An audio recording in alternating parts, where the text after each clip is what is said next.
Tourquenoises, Tourquenois, bonjour et bienvenue sur notre 8e édition du JT local et citoyen Tourcoing Web. Pour cette nouvelle édition bimensuelle, nous vous proposons de parcourir les sujets suivants. Pour la politique, qui sera le député de la 10e circonscription du Nord? Économie, une entreprise tourquenoise primée à Monaco. Social, les entreprises se déplacent dans les quartiers prioritaires. Sport, Tourcoing rayonne dans plusieurs disciplines sportives. Et découverte de la semaine, stage de danse avec Cormier-Claude à la Blanche-Porte. Commençons avec le sujet politique. Après la victoire des Républicains aux dernières élections régionales en 2015, plusieurs nouveaux élus ont démissionné de leur mandat de député, dont notre maire Gérald Darmanin. Les électeurs de l'Aisne, des Yvelines et de notre 10e circonscription se sont donc déplacés dimanche 13 mars pour le premier tour des élections législatives partielles. Notre correspondante était à la mairie lors des résultats de ce premier tour. On l'écoute. C'est depuis la mairie de Tourcoing que les résultats du premier tour des élections législatives partielles sont tombés. Un chiffre, 85%, tel est le taux d'abstention qui a été enregistré à Tourcoing, l'un des plus hauts taux que la ville ait connu. Au niveau des candidats, les Républicains sont en tête avec Vincent Ledoux qui recueille 39% des voix. En seconde place, la candidate du Front National, Virginie Rosé, recueille pas moins de 25% des voix, ce qui conforte bien l'ascension du parti du Front National à Tourcoing. Au niveau de la gauche, la grande désillusion. Des 5 candidats au départ, pas un seul au second tour.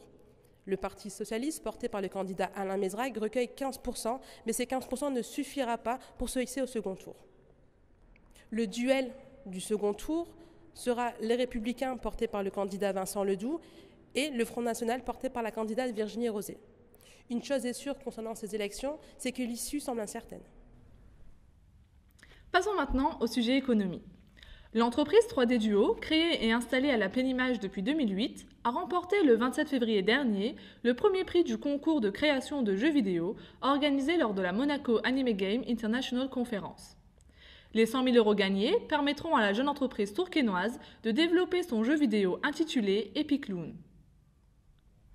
Alors 3D Duo, je représente un studio de production de jeux vidéo, 3D Duo, qui existe depuis 8 ans, fondé par Maxence de Vaugelard. On a à la fois des productions qui sont destinées à un public de professionnels, on fait du serious game, on fait du jeu adapté sur tout support, basé sur des licences fortes ou de dessins animés ou de jeux télé.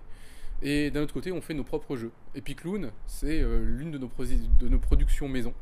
Donc c'est un jeu qui a pris essence il y a 1 an dans l'esprit de nos créatifs, avec un univers un peu délirant, puisqu'on est dans le cinéma des années 50 de science-fiction, Le jour où la Terre s'arrêta, ou alors Planète interdite. Donc un univers assez tranché avec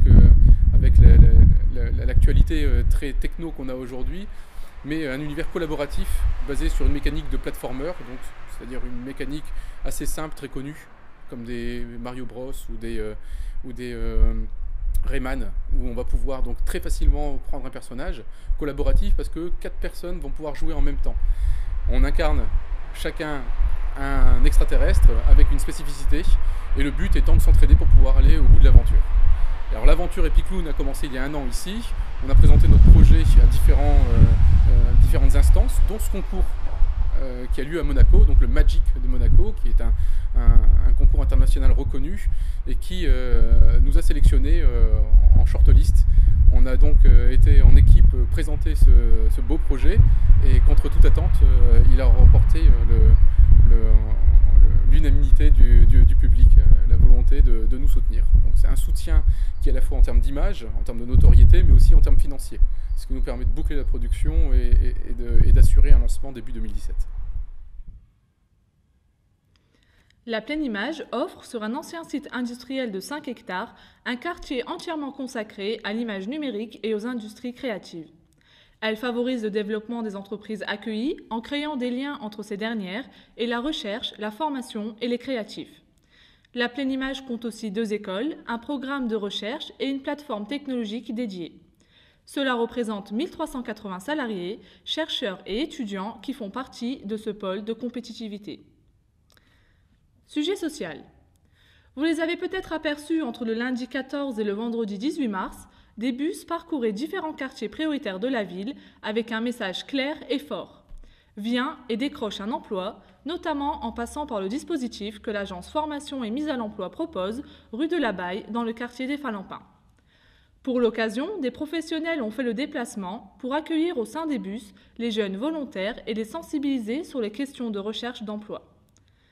Notre reporter est allé sur place recueillir le témoignage de Geoffrey Tuza, responsable de la collaboration avec les partenaires privés au sein de la FME. Alors le but du meet and greet ça veut dire rencontrer et accueillir, c'est de venir à la rencontre des jeunes pour leur proposer d'adhérer à notre dispositif. La FME et l'AVA, c'est un dispositif où on coach gratuitement les jeunes sur leurs projets professionnels. On leur fait rencontrer des chefs d'entreprise et c'est ce qu'on fait là depuis ce matin. Là par exemple, ce matin on est sur le quartier du Pont-Rompu.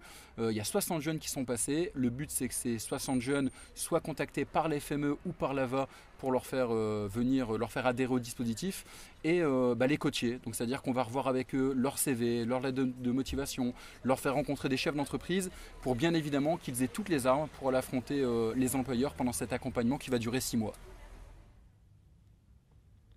Cet accompagnement dure 6 mois ou plus, à hauteur d'1 à 2 rencontres par semaine et exige 1 semaine de présence à temps plein de la part du jeune au commencement du programme.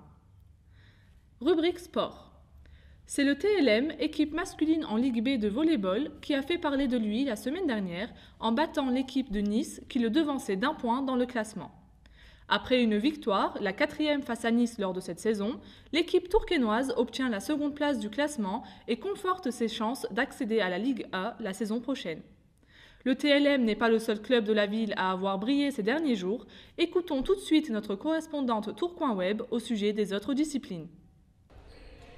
Focus sur les résultats de nos clubs tourquenois. Ce samedi 12 mars, le TLM remporte un match décisif.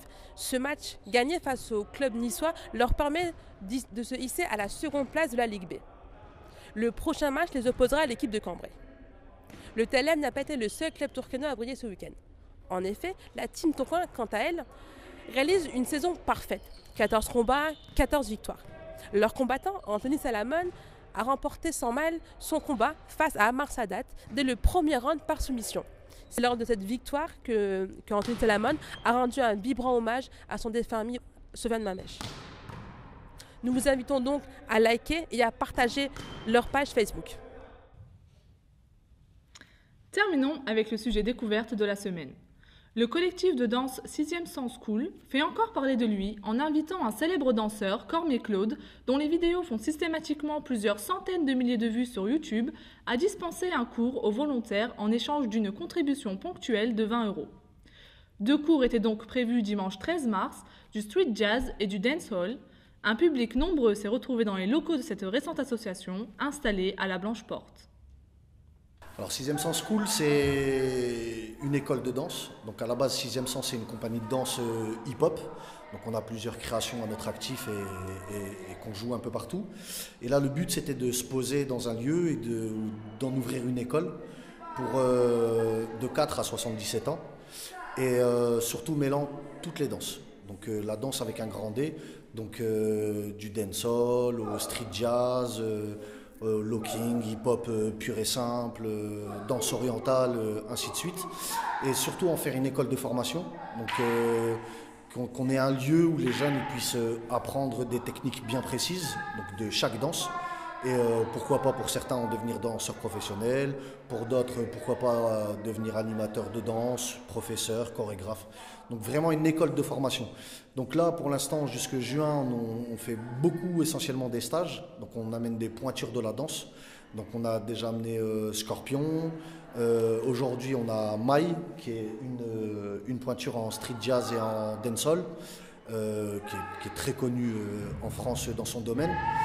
On amène Piloc, qui est double champion du monde et qui est invaincu dans son domaine en battle en locking. On ramène Bruce Ikanji, qui est le fondateur du championnat du monde de hip-hop, donc le Juste Debout. Il vient le 30 avril chez nous. Donc voilà, le but c'était vraiment de faire une école de formation pour les amateurs, semi-pro, professionnels, danseurs. Il y a aussi beaucoup de gens qui pratiquent de la danse et qui enseignent. Donc, comme aujourd'hui, on a une dizaine d'intervenants en danse qui viennent prendre le stage pour se perfectionner dans leur discipline. Une riche programmation est prévue pour les semaines et mois à venir. Vous retrouverez toutes ces informations sur leur page Facebook.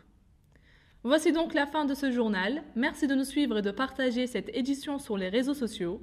N'hésitez pas à nous communiquer vos informations et événements si vous souhaitez qu'ils soient couverts dans nos éditions prochaines.